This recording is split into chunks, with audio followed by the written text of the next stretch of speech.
আসসালামু আলাইকুম ওয়ারাহমাতুল্লাহ। মানবতার সেবাই আমাদের সবার অন্যতম দায়িত্ব।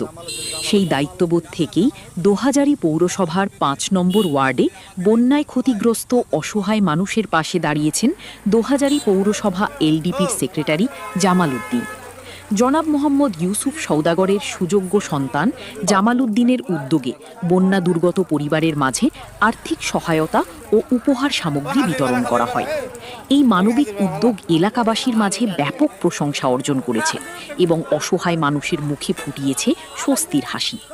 এ সময় উপস্থিত ছিলেন জসিমউদ্দিন হায়দার, তৌহিদ চৌধুরী, আব্দুল বারী সওদাগর, মাওলানা আবু সৈয়দ, আবুল সওদাগর, আবুল কাশেম, নূর মোহাম্মদ সওদাগর, খোরশেদ আলম, মুজাম্মেল হক, কলিমুদ্দিন সহ এলাকার গণ্যমান্য ব্যক্তিবর্গ।